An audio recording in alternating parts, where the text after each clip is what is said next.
Hai guys, ketemu lagi sama aku Rizka Dila. Arab Saudi tampil mengejutkan dengan mampu mengalahkan Argentina yang diklaim sebagai calon juara. Sementara itu Cristiano Ronaldo dirumorkan akan benar-benar hengkang dalam waktu dekat. Nah, sebelum kita memasuki berita utama, Cetak Gol Harian edisi spesial Piala Dunia akan mengurutkan berita secara kronologi lengkap tentang apa yang terjadi dalam 24 jam terakhir. Jadi kamu nggak bakal ketinggalan berita dan momen-momen selama Piala Dunia. Simak selengkapnya di Cetak Gol Harian berikut ini. Kita mulai dari hasil pertandingan jam 6 sore nih guys. Ada Arab Saudi yang tampil mengejutkan dengan mampu mengalahkan Argentina. Kemenangan ini sampai-sampai disambut sukacita oleh para fans Arab Saudi termasuk Raja Salman yang ikut meliburkan seluruh kegiatan. Argentina melakoni laga perdana babak penyisihan grup C Piala Dunia 2022. Bertanding di Stadion Lusail Qatar, skuad La Albiceleste takluk atas Arab Saudi dengan skor tipis 1-2. Argentina unggul terlebih dahulu lewat gol penalti Lionel Messi saat laga baru berjalan 10 menit. Sayangnya pada menit ke-48 Arab Saudi mampu menyamakan kedudukan lewat Saleh Al-Shehri. Berikutnya Arab Saudi kembali mencetak gol kemenangan lewat Salim Al-Dawsari pada menit ke-53.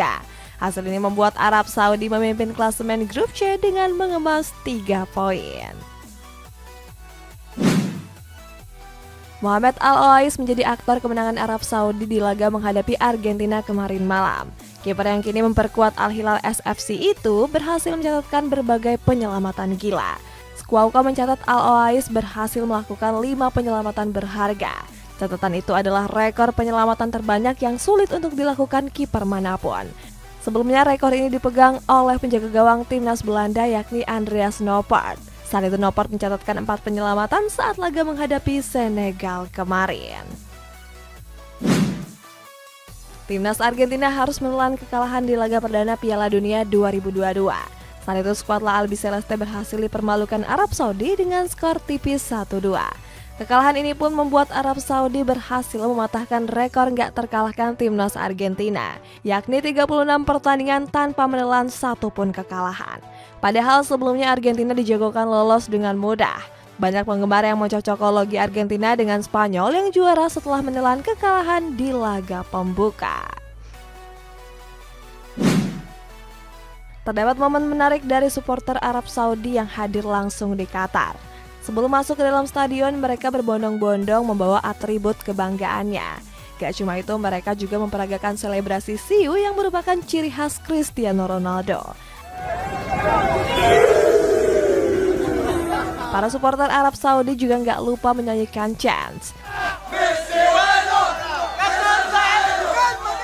Sebagai informasi, supporter Arab Saudi sendiri cukup dekat untuk bisa mendukung tim kebanggaannya ke Qatar. Kalau diibaratkan ini seperti jarak antara Bandung ke Surabaya. Kemenangan Arab Saudi atas Argentina nggak cuma disambut sukacita oleh para pemain, melainkan juga para penduduknya maupun penggemar yang ikut berbahagia. Saking bahagianya, Raja Salman bahkan sampai meliburkan seluruh kegiatan baik di perkantoran, pemerintah maupun di sekolah. Hal ini sebagai bentuk perayaan atas kemenangan tersebut. Pasalnya ini merupakan kemenangan perdana Arab Saudi saat berhadapan dengan Argentina. Kekalahan 1-2 atas Arab Saudi ini membuat para pemain Argentina merasa terpukul. Bahkan sang pelatih Lionel Scaloni sampai saat ini belum berbicara langsung dengan para pemainnya. Dalam wawancaranya bersama TYC Sports, Scaloni bilang kalau kekalahan ini cukup mengejutkan. Di sisi lain, dia meminta para pemainnya untuk segera bangkit.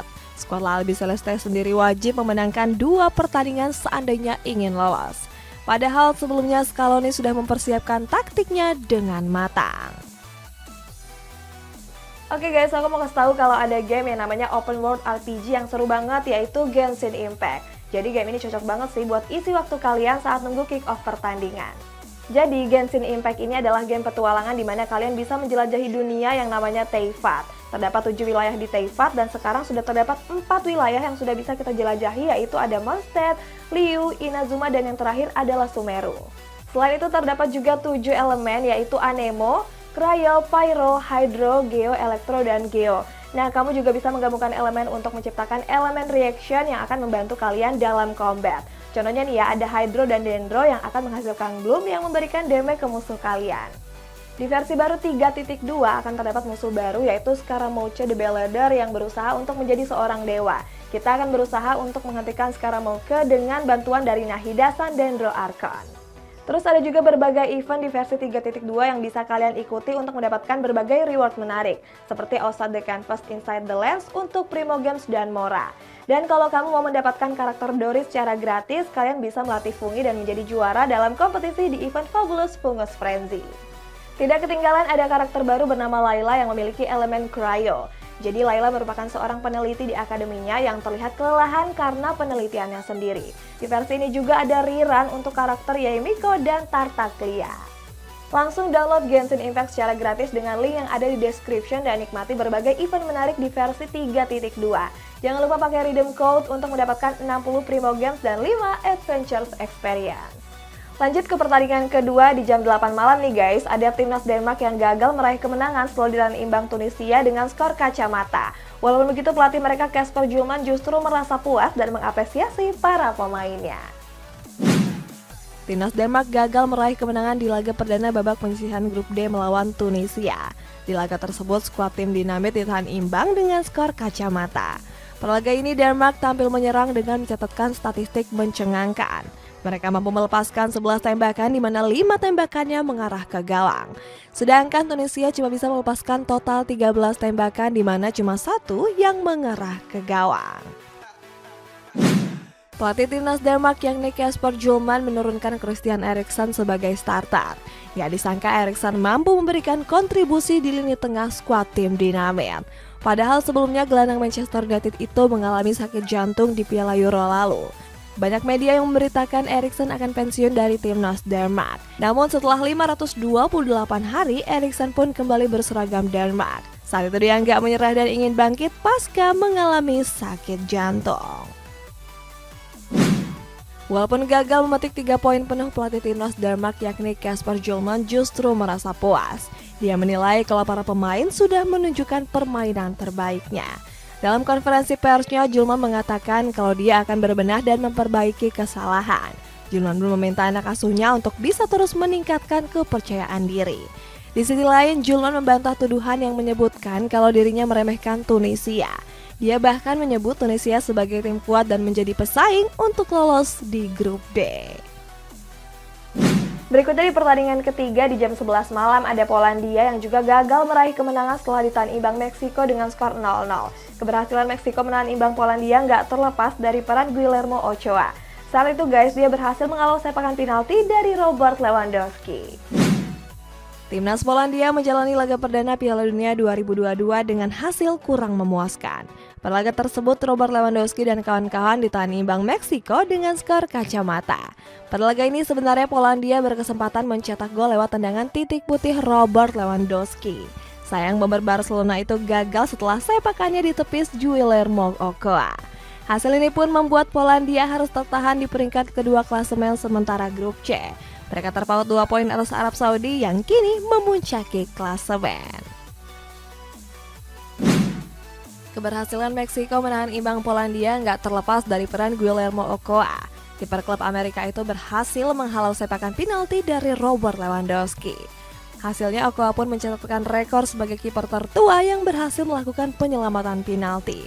Ochoa mencatatkan rekor tersebut di usia 37 tahun 132 hari. Selain itu, atas aksi heroiknya itu membuat Ochoa dinobatkan sebagai Man of the Match. Polandia gagal memetik 3 poin penuh di laga menghadapi Meksiko dini hari tadi. Pada laga itu, Robert Lewandowski dan kawan-kawan berhasil ditahan imbang dengan skor kacamata. Hasil imbang ini membuat pelatih timnas Polandia yakni Czesław Michniewicz merasa kecewa. Dia pun terlihat nggak bisa menyembunyikan kesedihannya dengan raut wajah sedih. Michniewicz mengaku nggak puas dengan hasil imbang tersebut. Padahal sebelumnya dia menuntut para pemain untuk bisa memenangkan pertandingan. Di pertandingan yang baru selesai tadi pagi nih guys, ada Perancis yang berhasil comeback atas Australia dengan skor 4-1. Masih di laga yang sama ada Olivier Giroud yang menjadi Man of the Match dan mendekati rekor gol Thierry Henry.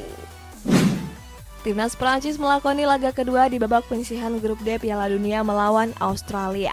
Bertanding di Stadion Al Janoub, Kylian Mbappe dan kawan-kawan comeback atas Australia dengan skor 4-1. Australia unggul terlebih dahulu saat laga baru berjalan 9 menit lewat Craig Goodwin. Beruntung Prancis mampu comeback lewat 2 gol Adrien Rabiot dan Olivier Giroud di babak pertama. Lalu masuki babak kedua, Le Bleu kembali mencetak 2 gol lewat Kylian Mbappe dan gol kedua dari Giroud. Dengan hasil ini, Prancis memuncaki klasemen sementara grup D. Prancis berhasil meraih kemenangan pada babak penyisihan grup D Piala Dunia melawan Australia. Saat itu mereka berhasil comeback dengan mencetak 4 gol sekaligus. Menariknya 2 dari 4 gol Prancis dicetak lewat brace dari Olivier Giroud. Menariknya tambahan 2 golnya ini membuat Giroud hampir menyamai torehan gol Thierry Henry. Pemeran AC Milan itu kini sudah mengemas 49 gol selama membela skuad Le Bleu.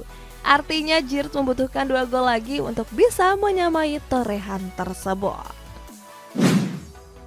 Timnas Kroasia akan berhadapan melawan Maroko di pertandingan kedua babak penyisihan grup C. Pada laga ini, sang pelatih Zlatko Dalic mengusung target kemenangan. Selain dari sang pelatih, penyerang andalan mereka yakni Marco Livaya mengaku cukup optimis. Dalam wawancaranya, dia meminta rekan setimnya untuk tetap fokus menghadapi laga malam nanti.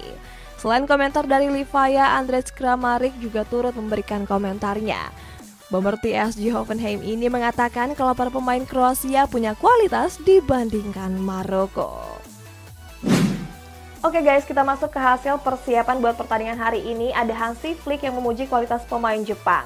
Hal berbeda disampaikan Luis Enrique yang justru menyindir media yang menyebut dirinya menganak emaskan pemain Barcelona.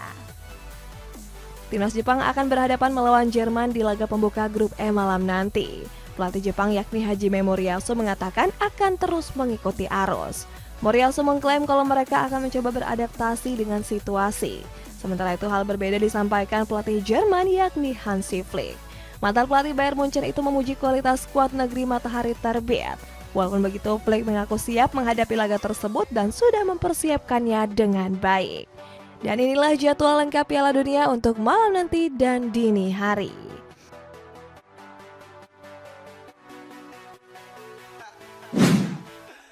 Timnas Jerman mendapat kabar buruk menjelang laga menghadapi Jepang nanti malam. Pasalnya winger andalan mereka yakni Leroy Sané dipastikan absen bermain di laga tersebut. Menurut laporan dari The Athletic, winger berusia 26 tahun ini mengalami masalah pada bagian lututnya. Walaupun begitu, sang pelatih Hansi Flick bisa sedikit bernafas lega. Sebab stok penyerang Der Panzer saat ini masih cukup memadai. Kabarnya mantan pelatih Bayern Munchen itu bisa menurunkan Serge Gnabry, Julian Brandt, Mario Götze maupun Kai Havertz. Supporter timnas Jepang mendapat respek luar biasa dari para penggemar tuan rumah yakni Qatar. Saat itu mereka membersihkan sampah seusai pembukaan Piala Dunia lalu. Para supporter Jepang itu memang sengaja membawa plastik khusus untuk mengangkut sampah tersebut. Salah seorang supporter Qatar sampai terkesima melihat sifat supporter tersebut. Mereka bahkan menaruhkan respek luar biasa kepada penggemar Jepang yang dinilai cinta kebersihan. Seperti diketahui, negeri matahari terbit ini memang penduduknya dikenal akan disiplin. Timnas Spanyol akan melakoni laga kedua di babak penyisihan grup E melawan Costa Rica. Dalam sesi konferensi persnya, Luis Enrique membeberkan alasan memulangkan Jose Gaya. Saat itu posisi Jose Gaya digantikan oleh bek sayap muda Barcelona Alejandro Balde. Menurut Enrique, dirinya mengganti Jose Gaya karena sebelumnya dia mengalami cedera. Cedera itu didapat saat sesi latihan ringan bersama tim nasional Spanyol. Dia juga membantah tuduhan media yang menganak emaskan pemain Barcelona. Timnas Belgia akan berhadapan dengan Kanada di laga kedua babak penyisihan grup F. Pelatih mereka yakni Roberto Martinez memberikan respek yang cukup besar. Dia menyebut kalau Kanada sudah berjuang keras untuk lolos ke Piala Dunia. Seperti diketahui, Alphonso Davies dan kawan-kawan sendiri lolos untuk pertama kalinya sejak 36 tahun lalu. Martinez menyebut kalau hal ini menjadi sinyal bahaya bagi skuad Belgia. Sebelumnya di Piala Dunia 2018 lalu, skuad The Red Devils sendiri pernah mengalahkan tim debutan Panama dengan skor 3-0. Next, ada Jordi Alba yang dikabarkan masih ingin bertahan di Barcelona karena diperlakukan secara baik. Masih dari pemain Barcelona nih, ada Memphis Depay yang akan menentukan masa depannya setelah perhelatan Piala Dunia berakhir. Jurnalis Italia Fabrizio Romano mengkonfirmasi kalau Jordi Alba akan bertahan di Barcelona sampai kontraknya berakhir. Kontrak Alba di Camp Nou sendiri akan berakhir pada tahun 2024. Alba membeberkan alasan mengapa dirinya mau bertahan di raksasa Katalan. Dia menyebut mendapat rasa hormat selama berseragam skuad Blaugrana. Dirinya mengklaim akan pergi seandainya dia merasa sudah nggak berkontribusi lagi. Alba juga membantah kalau dirinya menolak pemotongan gaji seperti yang diberitakan. Memphis Depay dirumorkan akan hengkang dari Barcelona di bulan Januari mendatang.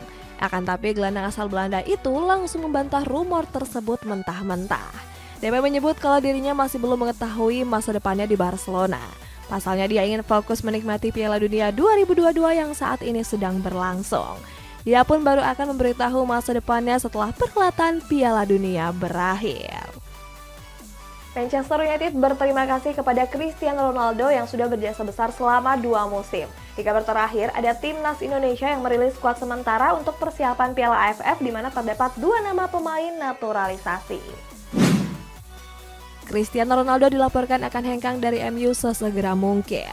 Hal ini disampaikan lewat postingan Instagram jurnalis kenamaan asal Italia Fabrizio Romano. Dilansir dari situs resmi klub, MU mengucapkan terima kasih atas jasanya selama ini. Sebelumnya Ronaldo memang sering mendapatkan kritikan.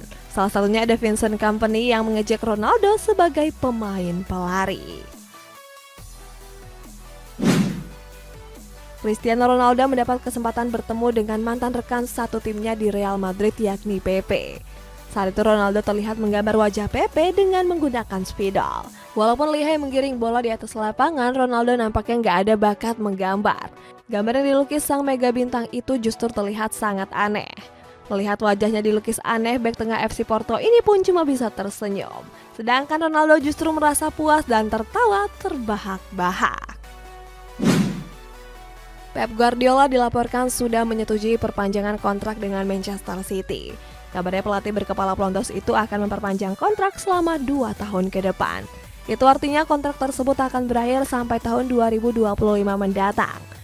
Menariknya perpanjangan kontrak tersebut dilakukannya saat Pep melakukan kunjungan ke Abu Dhabi. Padahal sebelumnya Pep dirumorkan hengkang dan diminati banyak klub top Eropa. Timnas Indonesia merilis skuad sementara yang akan diboyong untuk persiapan Piala AFF 2022. Pelatih Sintayong memanggil 28 pemain yang akan menjalani pemusatan latihan di Bali. Sejumlah pemain tersebut mulai dari Nadeo Argawinata, Asnawi Mangkualam, Elkan Bagot, Pratama Arhan, Edo Febriansyah, Egy Maulana Fikri, sampai Witan Sulaiman. Nggak cuma itu, pelatih asal Korea Selatan itu juga memanggil 2 pemain naturalisasi yang baru saja menjadi WNI.